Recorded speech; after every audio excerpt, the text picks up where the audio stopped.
فرزند زہرا یہ حالات برے ہیں۔ کاشانۂ بصیرت ایک ایسا مکمل یوٹیوب چینل جس پر محروم بصارت کے لیے بالخصوص اور تمام افراد کے لیے بالعموم سینکڑوں کی تعداد میں اسلامی کتب دستیاب ہیں۔ لہذا گزارش ہے کہ آپ اپنی ذمہ داری نبھاتے ہوئے کاشانۂ بصیرت کو سبسکرائب کرنے کے ساتھ ساتھ بیل آئیکن کو پریس کیجیے تاکہ آپ علم کے حصول کے ساتھ ساتھ مذہب اہل بیت کی اشاعت میں بھی اہم کردار ادا کرتے رہیں۔ کاشانۂ بصیرت، کاشانۂ بصیرت، کاشانۂ بصیرت۔ فرزند زہرا یہ حالات برے ہیں۔ اعوذ باللہ من الشیطان الرجیم، بسم اللہ الرحمن الرحیم۔ رب اشرح لی صدری ویسر لی امری واحلل عقدۃ من لسانی یفقہوا قولی۔ اللہم صلی علی محمد وآل محمد وعجل فرجہم۔ کاشانۂ بصیرت کے انتہائی قابل احترام سامعین کرام، السلام علیکم ورحمۃ اللہ وبرکاتہ۔ امید ہے کہ آپ سب خیریت سے ہیں۔ میں آپ کی ریڈر زہرا علی آپ کی خدمت میں تفسیر الکوثر کی جلد نمبر 1 کی ریڈنگ کے پارٹ نمبر 7 کے ساتھ حاضر ہوں۔ ہم جس ہیڈنگ تک پہنچ چکے ہیں وہ ہے جمع قرآن، اور اس کی سب ہیڈنگز ہیں: کتابت اسلام سے پہلے، کتابت اسلام کے بعد، وسائل کتابت، قرآن میں کتابت کا ثبوت، کاتبان وحی، جمع و تدوین قرآن، حفظ قرآن، حافظان قرآن کی تربیت، اجتماعی حفظ، قوت حافظہ، حافظان قرآن کا مقام، نماز اور قرآن، تعلیم قرآن، دارالقرآن، عشق قرآن، دقیق نظر، تدوین قرآن، ترتیب آیات و ترتیب نزول، ترتیب سورہ ہائے قرآن، جمع قرآن در عصر رسول صلی اللہ علیہ وآلہ وسلم، فریضہ الہی، قرآن سے کتابت قرآن کا ثبوت، شیوہ رسول صلی اللہ علیہ وآلہ وسلم، عصر رسول کے جامعین قرآن، اصحاب کا عریضہ قرآن، ختم قرآن، جبرائیل کا دورہ قرآن،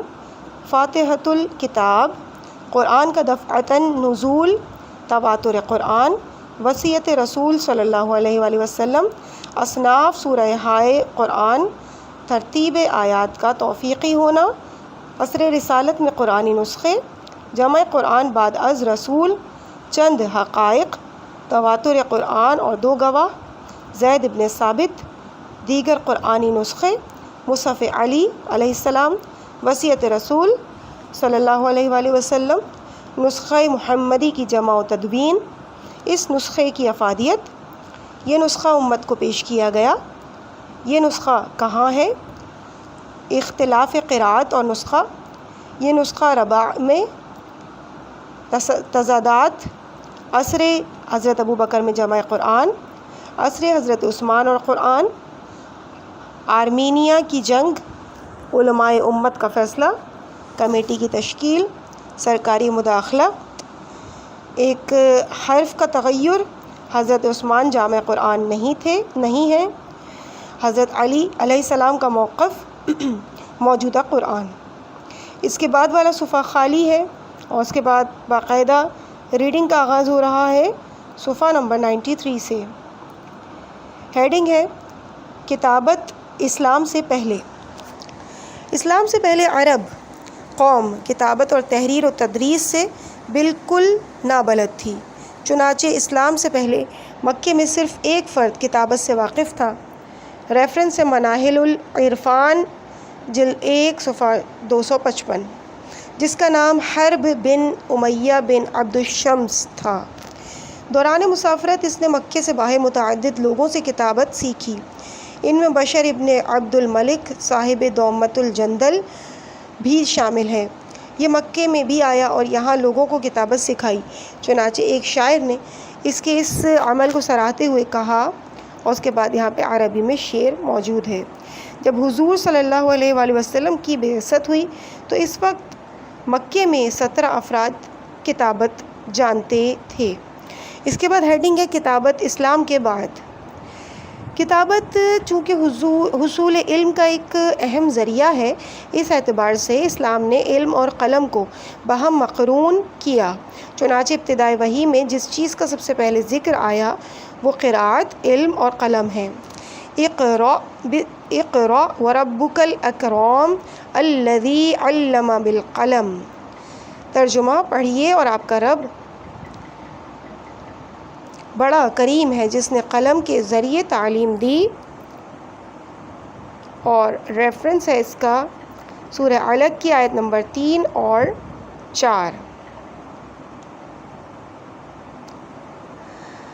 حدیث نبوی صلی اللہ علیہ وآلہ وسلم میں ہے کہ قیامت کے دن علماء کے قلم کی سیاہی کا وزن شہداء کے خون کے ساتھ کیا جائے گا، تو علماء کے قلم کی سیاہی شہداء کے خون سے زیادہ وزنی ثابت ہوگی۔ جنگ بدر میں 60 مشرکین قیدی بنے تو رسول اکرم نے ان قیدیوں میں سے ہر ایک کا فدیہ 10 مسلمانوں کو کتابت سکھانا قرار دیا۔ یوں آپ نے کتابت اور خواندگی کو آزادی کا ہم پلہ قرار دیا۔ اس واقعے سے اسلامی تمدن کی تشکیل اور اسلام اور علم کے درمیان رشتے کی مضبوطی کا اندازہ ہوتا ہے۔ اور یہ ریفرنس ہے، اس حدیث کا ریفرنس ہے الاعمالی الصدوق صفحہ نمبر 168۔ اس کے بعد ہیڈنگ ہے وسائل کتابت۔ عصر رسالت میں تدوین کتب اور رسول و رسائل کے لیے درج ذیل اشیاء لکھنے کے لیے استعمال ہوتی تھیں۔ نمبر 1 العصب یعنی الف لام عین سین اور بے کھجور کی چھال۔ نمبر 2 لخوف سفید باریک پتھر لام خے الف اور فے۔ نمبر 3 رقا یعنی چمڑے کے ٹکڑے۔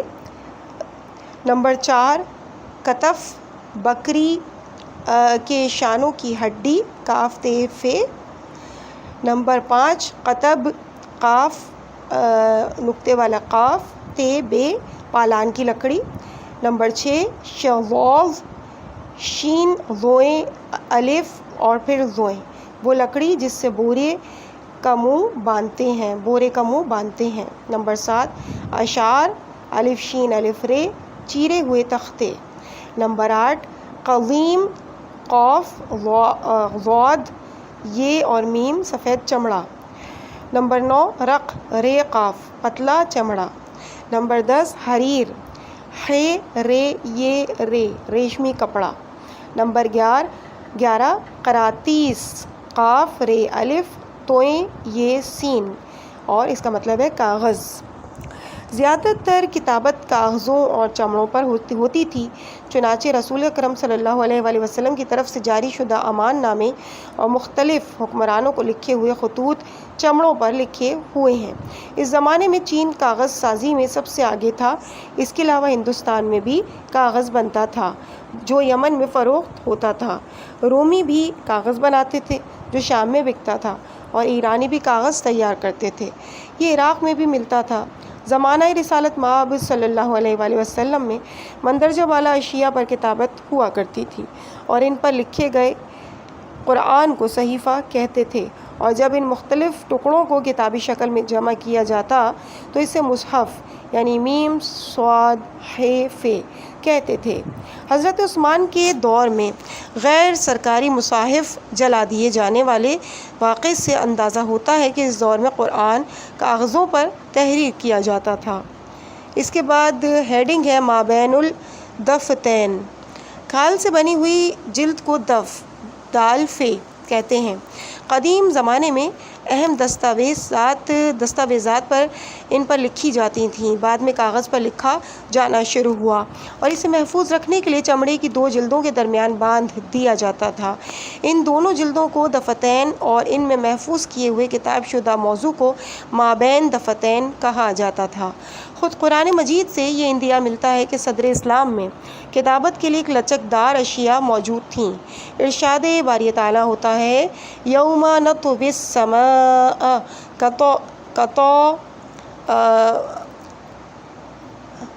کالسجل للکتب۔ اس کا ترجمہ ہے اس دن ہم آسمانوں کو اس طرح لپیٹ لیں گے جس طرح تومار میں اوراق لپیٹتے ہیں، اور اس کا ریفرنس ہے سورہ انبیاء کی آیت نمبر 104۔ نیز ارشاد باری تعالیٰ ہوتا ہے وَلَوْ نَزَّلْنَا عَلَيْكَ كِتَابًا فِي قِرْطَاسٍ فَلَمَسُوهُ، اور اس کا ترجمہ ہے اور اے رسول اگر ہم کاغذوں پر لکھی ہوئی کوئی کتاب بھی آپ پر نازل کرتے اور یہ لوگ اپنے ہاتھوں سے اسے چھو بھی لیتے۔ سورہ انعام کی آیت نمبر 7۔ اس کے بعد مزید فرمایا اِنَّا كُنَّا نَسْتَنسِخُ مَا كُنْتُمْ تَعْمَلُونَ، جو تم کرتے تھے ہم اسے لکھواتے رہتے تھے، اور یہ ریفرنس ہے سورہ جاثیہ کی آیت نمبر 29 کا۔ اس کے بعد ہیڈنگ ہے قرآن میں کتابت قرآن کا ثبوت۔ یہ بات تواتر سے ثابت ہے کہ جب بھی کوئی آیت نازل ہوتی تھی تو حضور اکرم کسی کاتب کو بلا لیتے اور لکھنے کا حکم فرماتے، اور املا کروانے کے بعد کاتب سے فرماتے کہ جو کچھ لکھا ہے وہ پڑھ کر سنائے۔ کاتب سنا دیتا، اگر کوئی غلطی سرزد ہوئی ہوتی تو آپ اس کی اصلاح فرما دیتے۔ ریفرنس ہے مجمع الزوائد صفحہ نمبر 40۔ مشرکین مکہ بھی اس کا اعتراف کرتے ہیں کہ رسول اکرم لکھوایا کرتے تھے، چنانچہ مکے میں نازل ہونے والی سورہ فرقان میں ارشاد ہوا ہے وَقَالُوا أَسَاطِيرُ الْأَوَّلِينَ اكْتَتَبَهَا فَهِيَ تُمْلَى عَلَيْهِ بُكْرَةً وَأَصِيلًا، سورہ فرقان کی آیت نمبر 5۔ ترجمہ، اور کہتے ہیں یہ قرآن پرانے لوگوں کی داستانیں ہیں جو اس شخص نے لکھ رکھی ہیں اور جو صبح و شام اسے پڑھ کر سنائی جاتی ہیں۔ قرآن مجید میں اس بات کی شہادت بھی ملتی ہے کہ آغاز نزول ہی سے قرآن ضبط تحریر میں آتا رہا ہے، چنانچہ ہجرت سے 7 سال قبل نازل ہونے والی سورہ بینہ میں ارشاد ہوتا ہے رسول من اللہ یتلو صحفا مطہرہ، سورہ بینہ آیت نمبر 2۔ ترجمہ، اللہ کی طرف سے ایک رسول جو انہیں پاک صحیفے پڑھ کر سنائے۔ اور سورہ عبس میں خود قرآن کے بارے میں ارشاد ہوا کَلَّا إِنَّهَا تَذْكِرَةٌ فَمَن شَاءَ ذَكَرَهُ فِي صُحُفٍ مُكَرَّمَةٍ مَرْفُوعَةٍ مُطَہَّرَةٍ، سورہ عبس کی آیت نمبر 11 سے 14۔ ترجمہ، ہرگز نہیں، یہ آیات یقیناً نصیحت ہیں، پس جو چاہے انہیں یاد رکھے، یہ محترم صحیفوں میں ہیں جو بلند مرتبہ پاکیزہ ہیں۔ مزید فرمایا وَالطُّورِ وَكِتَابٍ مَّسْطُورٍ فِي رَقٍّ مَّنشُورٍ، سورہ طور کی آیت نمبر 1 سے 3۔ ترجمہ، قسم ہے طور کی اور لکھی ہوئی کتاب کی ایک کشادہ ورق میں۔ اس کے بعد ہیڈنگ ہے کاتبان وحی۔ قرآن مجید ایک درمیان حجم کی کتاب ہے جو 23 برسوں میں بتدریج قلب رسول پر نازل ہوتی رہی۔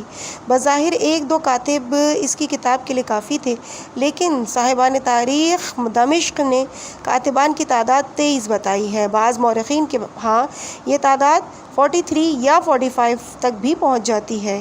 ان میں سے سب سے زیادہ حضرت علی علیہ السلام اور مدنی زندگی میں حضرت زید ابن ثابت کا نام سننے میں آتا ہے۔ مورخین نے جن 43 یا 45 افراد کے نام کاتبین وحی کے زمرے میں درج کیے ہیں، ان میں سے اکثر کے کاتب وحی ہونے کا ثبوت نہیں ملتا۔ قابل غور بات یہ ہے کہ بعض اصحاب جو کتابت و قراءت قرآن میں ید طولہ رکھتے تھے، اور ان میں سے کچھ کے بارے میں تو یہ بھی ثابت ہے کہ انہوں نے زمانہ رسول ہی میں قرآن جمع کر لیا تھا، ان کے نام کاتبین وحی کی فہرست میں نہیں ملتے۔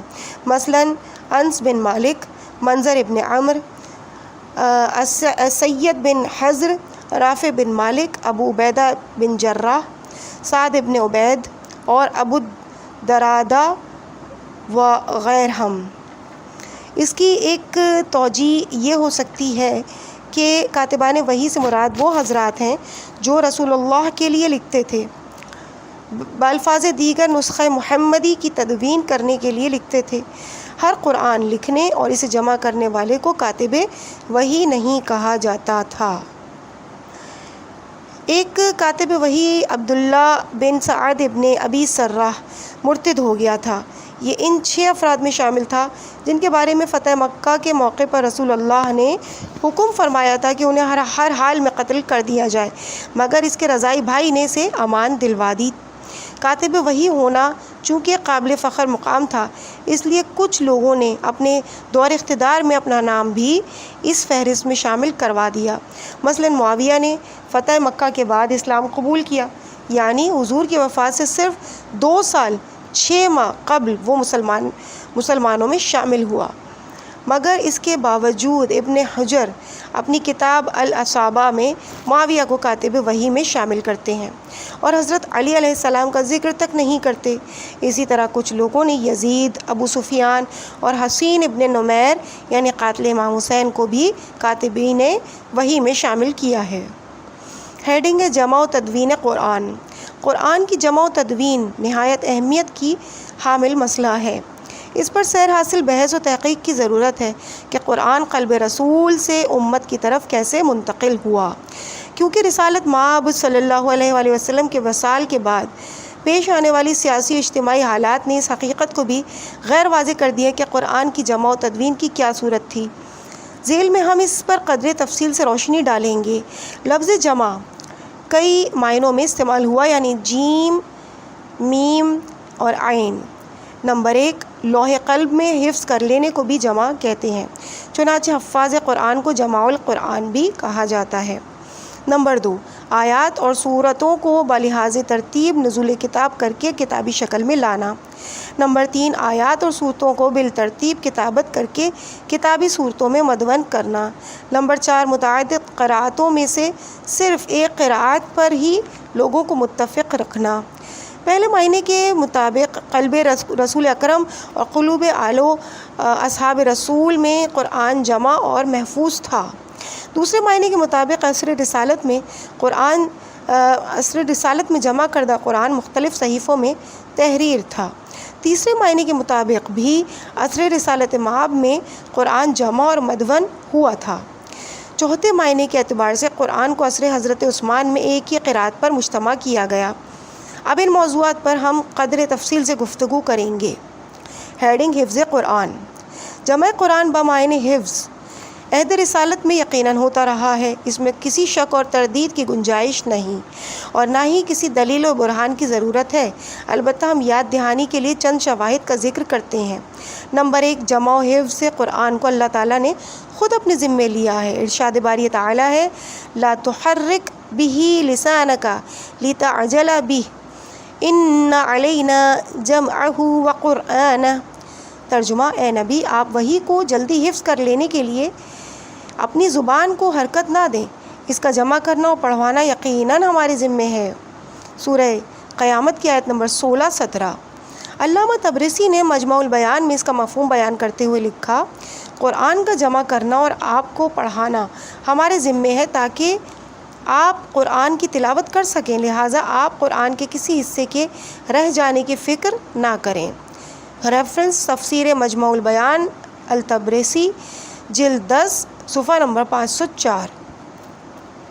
نیز قرآن میں ارشاد ہوا ہے کہ وَلَا تَعْجَلْ بِالْقُرْآنِ مِن قَبْلِ أَن يُقْضَىٰ إِلَيْكَ وَحْيُهُ قُلْ رَبِّ زِدْنِي عِلْمًا رَبِّ زِدْنِي عِلْمًا۔ اور آپ پر ہونے والی اس کی وحی کی تکمیل سے پہلے قرآن پڑھنے میں عجلت نہ کریں اور کہہ دیا کریں، پروردگارا میرے علم میں اضافہ فرما۔ سورہ طٰہٰ آیت نمبر 114۔ اس کے علاوہ سنقرئک فلا تنسیٰ، ان قریب ہم آپ کو پڑھائیں گے، ہم آپ کو پھر آپ نہیں بھولیں گے۔ سورہ اعلیٰ کی آیت نمبر 6۔ حضور صلی اللہ علیہ وآلہ وسلم پر جب وحی نازل ہوتی تو آپ وحی کے مکمل ہونے سے قبل ہی آیت کی تلاوت شروع کر دیتے تاکہ آیت رہ نہ جائے۔ اس پر اللہ تعالیٰ کی طرف سے بشارت ہوئی کہ ہم آپ کو پڑھائیں گے تو پھر آپ نہیں بھولیں گے۔ نمبر 2، سینہ رسول صلی اللہ علیہ وآلہ وسلم میں قرآن محفوظ ہونے اور اس کی حفاظت اللہ تعالیٰ کے خود اپنے ذمے لینے کے بعد دوسرا مرحلہ سینہ رسول سے امت کے سینوں میں اس کی منتقلی کا تھا۔ اس مرحلے میں تحفظ قرآن کو یقینی بنانے کے لیے رسول اسلام نے متعدد اقدامات فرمائے۔ اب جو اقدامات کیے ہیں وہ پوائنٹ وائز تحریر ہے۔ الف، حافظان قرآن کی تربیت۔ رسالت مآب صلی اللہ علیہ وآلہ وسلم نے قرآن مجید کو امت کے سینوں میں منتقل کرنے کے لیے حافظان قرآن کی وسیع پیمانے پر تربیت فرمائی۔ چنانچہ عصر رسالت ہی میں حافظان قرآن کی تعداد اس قدر ہو گئی تھی کہ نام بنام نہیں انہیں شمار کرنا ممکن نہیں ہے۔ اور اس کا ریفرنس ہے البیان امام خوئی صفحہ نمبر 246۔ بعض محققین کے مطابق عصر رسول اور اس کے متصل زمانے میں حافظان قرآن کی تعداد 10,000 تک پہنچ گئی تھی۔ ہیڈنگ اجتماعی حفظ۔ جو لوگ پورے قرآن کو حفظ نہیں کر سکتے تھے وہ آپس میں مل کر قرآن کو تقسیم کر لیتے اور ہر فرد چند صورتیں حفظ کر لیتا تھا اور بعد میں مل کر ختم قرآن کرتے تھے۔ مستشرق بلا شرح حفظ قرآن اور جمع قرآن میں اشتباہ کرتے ہوئے کہتا ہے کہ حافظان قرآن کی تعداد 7 سے زیادہ نہیں تھی، حالانکہ متعدد روایات سے جامعین قرآن کی تعداد عصر رسالت میں 7 معلوم ہوتی ہے، جبکہ حافظان قرآن کی تعداد تو حد و شمار سے باہر ہے۔ چنانچہ سن 4 ہجری میں رسول اللہ نے قبیلہ بنی عامر کو قرآن کی تعلیم دینے کے لیے اپنے اصحاب میں سے 70 افراد کو روانہ فرمایا تھا، جو سب کے سب حافظان قرآن تھے۔ حافظان قرآن کا یہ قافلہ جب بئر معاونہ کے مقام پر پہنچا تو کفار نے انہیں گھیر کر سب کو شہید کر دیا۔ اس واقعے سے حضور کو اس قدر صدمہ ہوا کہ آپ 1 ماہ تک قنوت نماز میں قاتلوں پر نفرین کرتے رہے۔ یہیں سے نماز میں قنوت بھی سنت قرار پائی۔ اسی سال حضور نے 10 حافظان قرآن کو بنی اصل قارا میں قرآن کی تعلیم کے لیے روانہ فرمایا۔ جب یہ لوگ رجی کے مقام پر پہنچے تو کفار نے انہیں گھیر لیا اور شہید کر دیا۔ اسی طرح غزوہ احد میں 74 یعنی 74 مسلمان شہید ہوئے، جن میں خاصی تعداد حافظان قرآن کی تھی۔ حضرت ابوبکر کے عہد حکومت میں جنگ یمامہ میں 70 حافظان قرآن شہید ہوئے تھے، جبکہ ایک اور روایت کے مطابق ان کی تعداد 400 تھی، لیکن ابن کثیر کے خیال ہے کہ یہ تعداد 500 تھی۔ ریفرنس ہے فضائل القرآن کا صفحہ نمبر 9۔ بعض مصادر سے معلوم ہوتا ہے کہ جنگ صفین میں 30,000 قاریان قرآن شریک تھے۔ ریفرنس منقری صفین صفحہ نمبر 188۔ اس کے بعد ہیڈنگ ہے قوت حافظہ۔ عربوں کی قوت حافظہ اس قدر قوی تھی کہ 60-70 بند پر مشتمل اشعار 2 یا 3 مرتبہ سننے کے بعد حفظ کر لیتے تھے۔ اس کی وجہ یہ تھی کہ وہ سادہ، غیر متمدن اور صحرائی زندگی بسر کرتے تھے۔ ان کی زندگیوں میں کوئی پیچیدگی نہیں تھی اور نہ ہی اس سادہ اور باقی دنیا سے منقطع ماحول میں ان کے اذہان میں معلومات کا کوئی اژدہام تھا۔ اس لیے قرآن پاک جیسے پرکشش اور روح پرور کلام کا حفظ کرنا ان کے لیے نہایت آسان کام تھا۔ ہیڈنگ حافظان قرآن کا مقام۔ عصر رسالت مآب صلی اللہ علیہ وآلہ وسلم میں حافظان قرآن کو ایک ممتاز مقام حاصل تھا۔ چنانچہ اگر جنگ میں کوئی حافظ قرآن شہید ہو جاتا تو سب سے پہلے اسے دفن کیا جاتا تھا۔ امام جماعت کے لیے قراءت قرآن معیار تھا، بلکہ اس میں بھی قابل توجہ بات یہ کہ حفظ قرآن کا معیار پر سالار لشکر بنایا جاتا تھا۔ جب رسول خدا نے اسامہ بن زید کو امیر لشکر بنایا تو بعض صحابہ نے تعجب کیا اور کہا کہ وہ اس نوعمری میں اس منصب کی اہلیت نہیں رکھتا، تو حضور نے اسامہ کے اس منصب کے اہل ہونے کے اوصاف بیان فرمائے، جن میں سے ایک یہ تھا کہ اسامہ کو قرآن کا ایک حصہ حفظ ہے۔ ریفرنس ہے ابن سعد طبقات 2:136 قسم اول۔ اسی طرح عثمان ابن ابی العاص کو قرآن حفظ ہونے کی وجہ سے طائف کا امیر مقرر کیا گیا۔ بے یعنی اب یہ جو وجوہات چل رہی تھیں اس میں بے ہے۔ نماز اور قرآن۔ حضور نے تحفظ قرآن کو یقینی بنانے کے لیے اور اسے امت کی سینوں میں محفوظ رکھنے کے لیے قراءت قرآن کو نماز کے ساتھ، جو کہ دین کا ستون ہے، مربوط فرمایا۔ چنانچہ خود رسالت مآب صلی اللہ علیہ وآلہ وسلم نمازوں میں بالعموم اور نماز تہجد میں صرف ایک رکعت میں بالخصوص سورہ بقرہ اور آل عمران جیسی طویل صورتوں کی تلاوت فرماتے تھے۔ ریفرنس رامیار تاریخ قرآن۔ حذیفہ بن یمان کہتے ہیں کہ ایک شب میں نے رسول خدا کے ساتھ نماز پڑھی تو رسول اللہ نے سورہ بقرہ کی تلاوت شروع فرمائی، پھر سورہ نساء کی تلاوت فرمائی، پھر سورہ آل عمران کی تلاوت فرمائی۔ حضور نماز میں اس قدر قرآن کی تلاوت فرماتے تھے کہ پاؤں پر ورم آ جاتا تھا۔ ریفرنس صحیح بخاری باب تہجد۔ صرف نماز ہی نہیں بلکہ رات ہو یا دن جب بھی فرصت میسر ہوتی تھی آپ قرآن کی تلاوت فرماتے تھے، حتیٰ کہ سفر میں بھی اور سواری کے پشت پر بھی تلاوت قرآن فرمایا کرتے تھے۔ ریفرنس ہے رامیان تاریخ قرآن صفحہ نمبر 224 بحوالہ مفاتیح کنوز السنہ۔ محاذ جنگ پر بھی آپ صلی اللہ علیہ وآلہ وسلم بآواز بلند تلاوت قرآن فرماتے تھے۔ اس کا ریفرنس بھی وہی ہے جو اس سے پہلے تھا۔ چنانچہ تلاوت قرآن کو سب سے افضل عبادت قرار دیا گیا۔ جیم تعلیم قرآن۔ دعوت اسلامی کے ساتھ ساتھ تعلیم قرآن کا عمل بھی نہایت اہتمام سے شروع ہوا۔ بیعت عقبہ کے بعد حضور نے مصعب ابن عمیر کو مدینے میں تعلیم قرآن کے لیے معلم قرآن کے طور پہ متعین فرمایا، اور اس کا ریفرنس ابن حشام السیرۃ النبوہ جلد 2 صفحہ نمبر 76۔ بخاری کی روایت کے مطابق مدینے میں تعلیم قرآن کے لیے سب سے پہلے مصعب ابن عمیر اور ابن ام مکتوم مامور ہوئے، بعد میں عمار اور بلال کو تعلیم قرآن کے لیے بھیجا گیا۔ ریفرنس زنجانی تاریخ القرآن صفحہ 46۔ مدینے میں تعلیم قرآن کے عمل کو وسیع پیمانے پر آگے بڑھایا گیا اور معلم اول کے طور پہ رسالت مآب صلی اللہ علیہ وآلہ وسلم اصحاب کرام کو بذات خود قرآن کی تعلیم دیتے تھے۔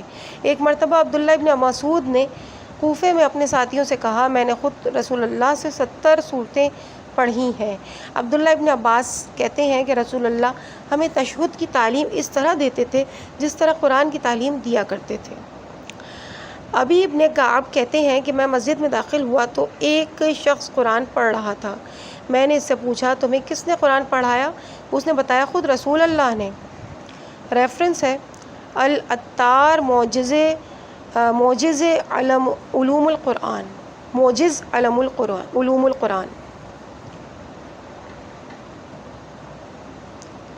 شیخ طوسی اپنی کتاب الامالی میں لکھتے ہیں کہ ابن مسعود نے 70 صورتیں خود رسول اللہ سے تعلیم پائیں اور باقی قرآن حضرت علی علیہ السلام سے۔ اس کا ریفرنس بھی الامالی الطوسی صفحہ 606 بحار الانوار 89 صفحہ نمبر 72 ہے۔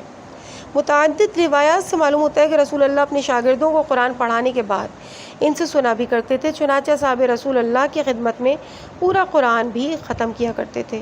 ابن مسعود سے روایت ہے کہ رسول اللہ نے مجھ سے فرمایا، مجھے قرآن پڑھ کر سنا دو، پس میں نے سورہ نساء کو کھولا۔ ریفرنس اس سے معلوم ہوتا ہے کہ قرآن کریم عصر رسالت مآب میں کتابی شکل میں موجود تھا، ورنہ کھولا کا لفظ استعمال نہ ہوتا۔ اور جب اس آیت پر پہنچا فَكَيْفَ إِذَا جِئْنَا مِن كُلِّ أُمَّةٍ بِشَهِيدٍ وَجِئْنَا بِكَ عَلَى هَؤُلَاءِ شَهِيدًا۔ ترجمہ، اس دن کیا حال ہوگا جب ہم ہر امت سے ایک گواہ لائیں گے اور اے محمد صلی اللہ علیہ وآلہ وسلم آپ کو ان لوگوں میں بطور گواہ پیش کریں گے۔ ریفرنس سورہ نساء کی آیت نمبر 41۔ تو رسول اللہ کی آنکھیں پرنم ہو گئیں اور فرمایا، حسبک الآن، اب بس کرو۔ مستدرک الوسائل، اس کا ریفرنس ہے جلد 4 صفحہ نمبر 238، اور اس کے علاوہ العطار موجز علوم القرآن صفحہ نمبر 46۔ مسجد رسول ہمیشہ قاریان قرآن سے بھری رہتی تھی، یہاں تک کہ حضور کو کہنا پڑتا تھا کہ لوگوں قرآن آہستہ پڑھو تاکہ آوازوں میں اختلاط پیدا نہ ہو۔ دارالقرا مدینے میں قاریان قرآن کی تعداد میں بکثرت اضافے سے مسجد اور صفہ میں گنجائش نہ رہی تو قاریان قرآن مخرمہ کے گھر جمع ہونے لگے، چنانچہ اس گھر کا نام ہی دارالقرا پڑ گیا۔ یہ تاریخ میں سب سے پہلا دارالقرا ہے۔ عبادہ ابن ثابت ناقل ہیں کہ جب رسول اللہ خود تعلیم نہیں دیتے تھے تو ہم میں سے کسی کو حکم فرماتے تھے کہ دور سے آنے والوں کو تعلیم قرآن دیں۔ مسند احمد ابن حنبل۔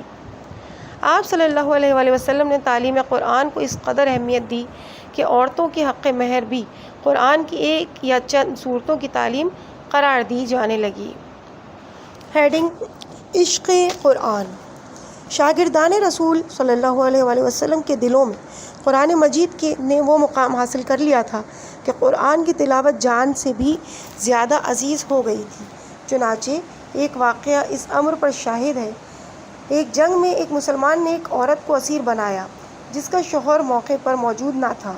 شوہر کو جب پتہ چلا تو اس نے قسم کھائی کہ محمد صلی اللہ علیہ وآلہ وسلم کے ساتھیوں سے اس کا بدلہ ضرور لوں گا۔ چنانچہ وہ لشکر رسول کے تعاقب میں نکلا۔ ادھر رسول اللہ کا اپنے ساتھیوں کے ساتھ ایک درے میں رات گزارنے کا ارادہ تھا۔ چنانچہ آپ نے حضرت عمار اور عباد ابن بشر انصاری کو درے کی محافظت سونپی۔ دونوں نے آپس میں طے کیا کہ آدھی رات عباد محافظت کریں گے اور باقی آدھی رات عمار۔ چنانچہ عمار آرام کرنے لگے اور عبادت میں مشغول ہو گئے۔ وہ کافر مسلمانوں کے تعاقب میں اس درے تک پہنچ گیا۔ اس نے عباد کو نماز کی حالت میں دیکھ کر ایک تیر ان کی طرف پھینکا جو ان کے جسم میں پیوست ہو گیا۔ عباد نے تیر کو جسم سے نکالا اور نماز کو جاری رکھا۔ اس کافر نے ایک اور تیر پھینکا، وہ بھی ان کے جسم میں پیوست ہو گیا۔ انہوں نے اسے بھی جسم سے نکالا مگر نماز جاری رکھی۔ جب تیسری بار بھی تیر لگا تو عباد نے جلدی سے رکوع اور سجود کو پورا کیا اور عمار کو بیدار کیا۔ اس نے بیدار ہوتے ہی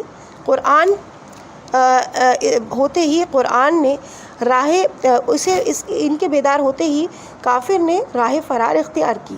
عمار نے اپنے ساتھی کو خون میں لت پت دیکھ کر کہا مجھے شروع ہی سے بیدار کر لیتے۔ عباد نے جواب دیا میں قرآن کی تلاوت کر رہا تھا اور اسے قطع کرنا میرے لیے ناگوار تھا، لیکن جب تیر پے در پے آنا شروع ہوئے تو میں نے نماز جلدی تمام کی اور آپ کو بیدار کیا۔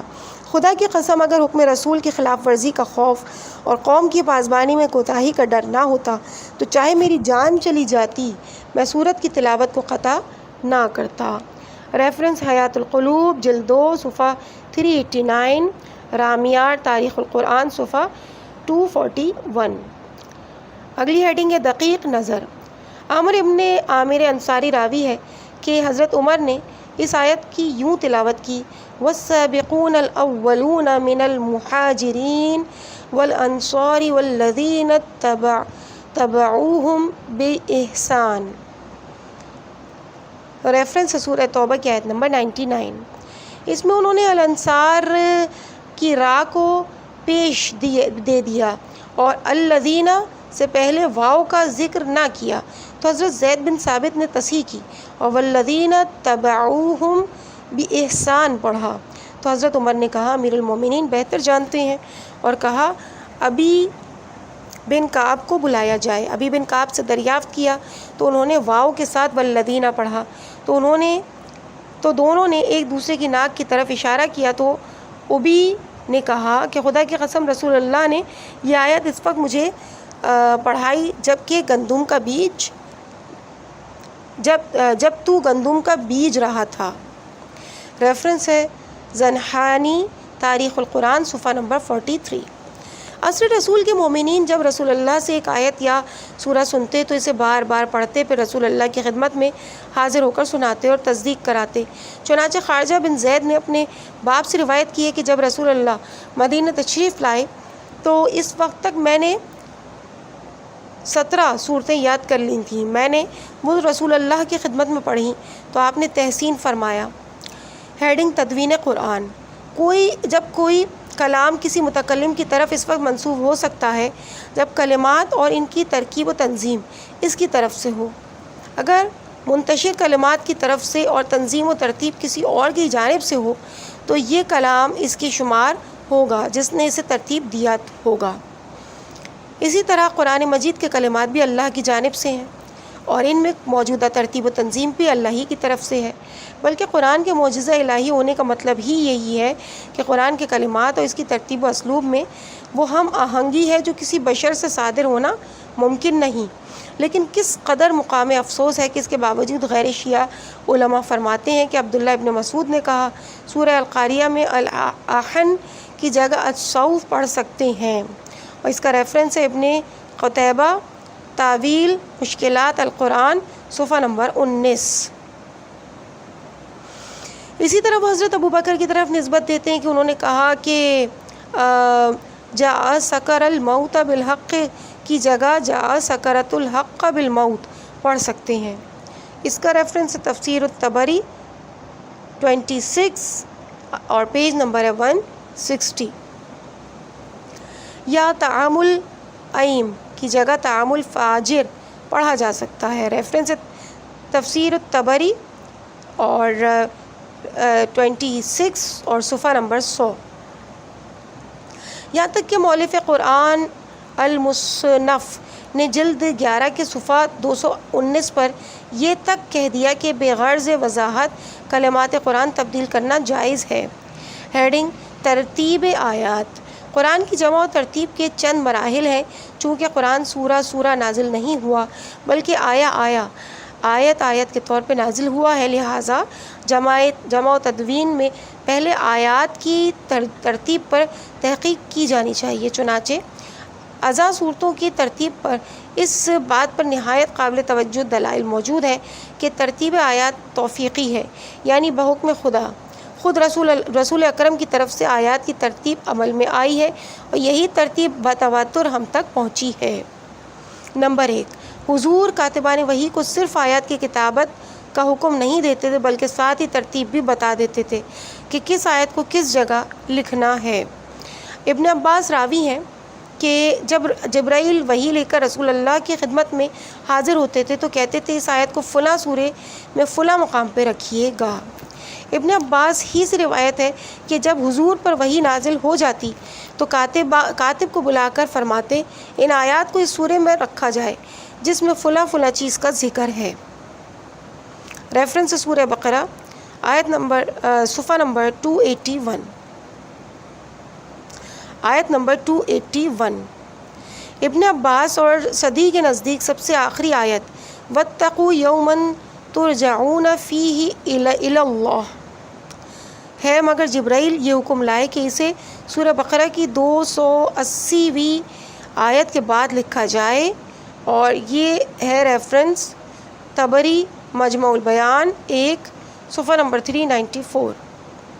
احمد ابن حنبل اپنی مسند میں ایک صحابی سے روایت نقل کرتے ہیں کہ میں رسول خدا کے خدمت میں بیٹھا تھا کہ حضور نے اپنی نگاہ اوپر اٹھائی، پھر نگاہ سیدھی کر کے فرمایا ابھی میرے پاس جبرائیل نازل ہوئے اور یہ حکم سنایا کہ میں آیت ان اللہ یأمر بالعدل والاحسان وایتاء ذی القربی، ریفرنس ہے سورہ نحل آیت نمبر 90، کو اس سورے کے فلاں مقام پر رکھ دوں۔ چنانچہ آپ نے اس آیت کو سورہ نحل میں آیہ شہادت اور آیہ عہد کے درمیان ثبت کر دیا۔ ریفرنس ہے مسند احمد ابن حنبل 4 صفحہ نمبر 218۔ اسی مضمون میں قریب تر دیگر احادیث مسند احمد جلد اول صفحہ 57 سے 69، سنن ابو داؤد 1 صفحہ نمبر 209 اور مستدرک حاکم جلد نمبر 2 صفحہ نمبر 221 پر ملاحظہ فرمائیے۔ نمبر 2، اس بات پر بھی سب کا اتفاق ہے کہ یہ آیت کی تعین اور تحدید کی فلاں جملے ایک مکمل آیا ہے اور یہ نہیں توفیقی ہے۔ رسول کریم صلی اللہ علیہ وآلہ وسلم کے ارشاد پر موقوف ہے کہ فلاں عبارت ایک مکمل آیت ہے یا نہیں، کسی اجتہاد اور رائے کی یہاں کوئی گنجائش نہیں۔ چنانچہ الف لام میم حامیم، الف لام میم صاد، کاف ہا یا عین صاد، اور طا سین میم، حروف مقطعات ہیں اور یہ سب مستقل آیت شمار ہوتے ہیں، چنانچہ کیونکہ ان کے مستقل آیا ہونے پر رسول کریم کی صراحت موجود ہے، جبکہ اسی قسم کے دوسرے حروف مقطعات مثلا الف لام را، طا سین، صاد، قاف اور نون وغیرہ مستقل آیت نہیں ہے۔ یہ نص اور صراحت رسول ہے، جس کی وجہ سے حامیم ایک مستقل آیت ہے اور الف لام را اور طا سین مستقل آیات نہیں ہیں۔ مزید برآں طاسیم، میم اور کاف، ہا، یا، عین، صاد صرف ایک آیت شمار ہوتے ہیں، جبکہ ہا، میم، عین، سین، قاف 2 آیات شمار ہوتے ہیں، حالانکہ یہ بھی حروف مقطعات ہی ہیں۔ نمبر 3، اس بات پر بھی تمام فقہا کا اتفاق ہے کہ نماز میں جس سورے کی بھی تلاوت ہو اسے موجودہ ترتیب کے ساتھ پڑھنا چاہیے۔ اگر یہ ترتیب ملحوظ نہ رکھی جائے تو نماز باطل ہے۔ اگر ترتیب توفیقی نہ ہوتی تو پھر اصولاً یہ مسئلہ اجتہاد پر مبنی ہوتا۔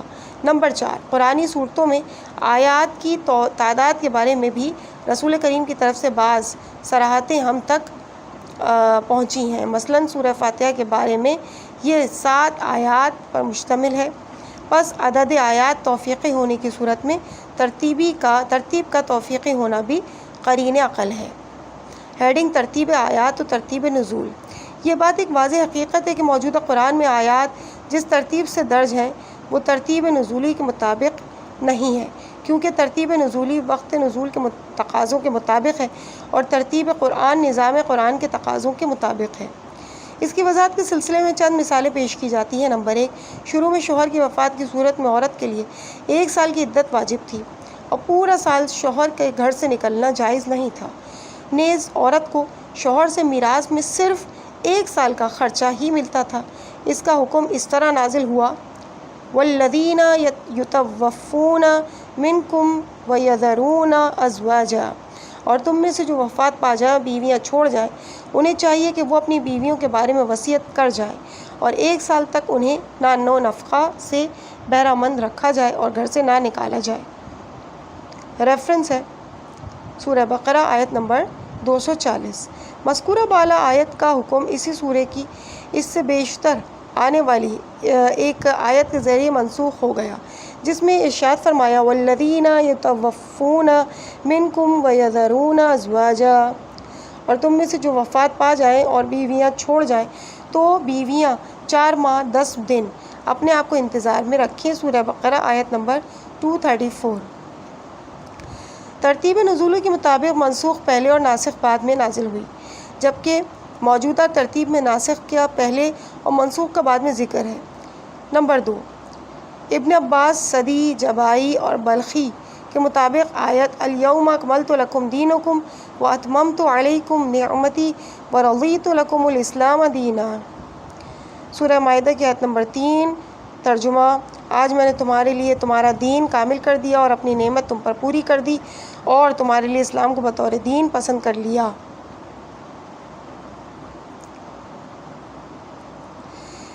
اس آیت کے بعد کوئی فرض حکم نازل نہیں ہوا۔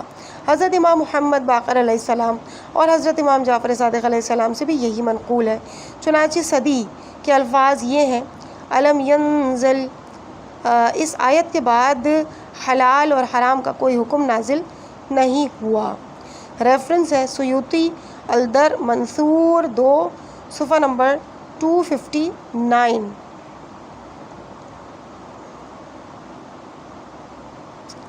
حالانکہ یہ آیت اب سورہ مائدہ میں درج ہے اور اس کے بعد بے شمار آیات احکام موجود ہیں۔ نمبر 3، آیا ان الصفا والمروۃ من شعائر اللہ، ریفرنس ہے سورہ بقرہ آیت نمبر 158۔ صفا و مروہ یقیناً اللہ کے شعائر میں سے ہیں۔ صلح حدیبیہ کے بعد اس وقت نازل ہوئی جب مسلمانوں کے لیے حج کرنا ممکن ہوا، جبکہ یہ آیت سورہ بقرہ میں درج ہے جو کہ مدینے میں نازل ہونے والا سب سے پہلا سورہ ہے۔ نمبر 4، آیت واتقوا یوما ترجعون فیہ الی اللہ، سورہ بقرہ کی آیت نمبر 281، بقول سب سے آخر میں اتری، اور اگر سب سے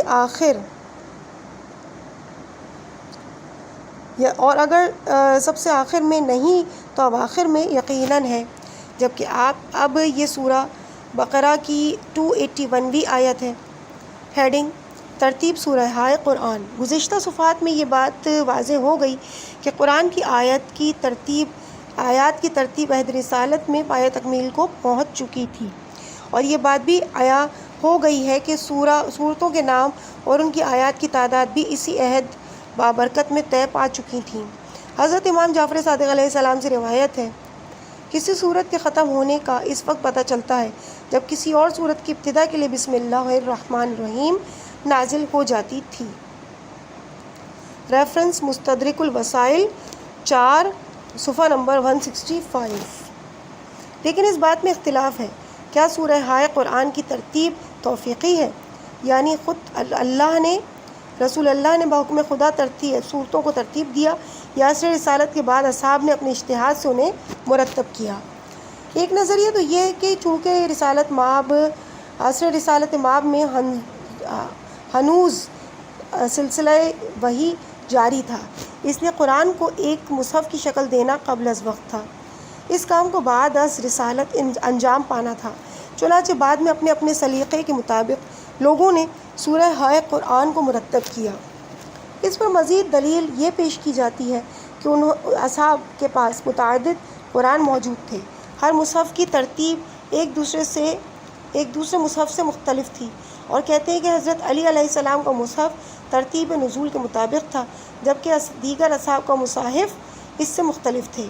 دوسرا نظریہ یہ ہے کہ قرآن کی موجودہ ترتیب و تدوین خود عہد رسالت مآب صلی اللہ علیہ وآلہ وسلم میں مکمل ہوئی، جس طرح آیات کی ترتیب آپ نے خود اپنی نگرانی میں مقرر فرمائی تھی، اسی طرح صورتوں کی ترتیب کو بھی آپ نے ہی مقرر فرمایا۔ سید مرتضیٰ علم الہدیٰ متوفی 436 ہجری فرماتے ہیں، موجودہ شکل میں قرآن کی جمع آوری عصر رسالت میں ہی ہو گئی تھی، لیکن یہ موقف اختیار کیا جا سکتا ہے کہ ترتیب سورہ ہائے قرآن توفیقی نہیں ہے، کیونکہ سورہ ہائے قرآن کی ترتیب اور کسی سورہ کے مقدم مؤخر ہونے کے لیے نظم قرآن کے ساتھ ربط نہیں ہے۔ اس لیے نماز میں آیات کو موجودہ ترتیب کے ساتھ تلاوت کرنا ضروری ہے، جبکہ سورہ ہائے قرآن کو موجودہ ترتیب کے ساتھ پڑھنا ضروری نہیں ہے۔ چنانچہ کوئی مؤخر سورہ نماز میں مقدم اور مقدم سورہ مؤخر کر کے بھی دوسری رکعت میں پڑھنا درست ہے۔ عزیز سامعین، اس مقام پہ ہم ریڈنگ کے اس پارٹ کو یہیں پہ روکتے ہیں۔ انشاءاللہ اس سے آگے کی ریڈنگ کو آپ کے سامنے اگلے پارٹ میں پیش کیا جائے گا۔ مجھے اپنی دعاؤں میں یاد رکھیے گا۔ والسلام علیکم ورحمۃ اللہ وبرکاتہ۔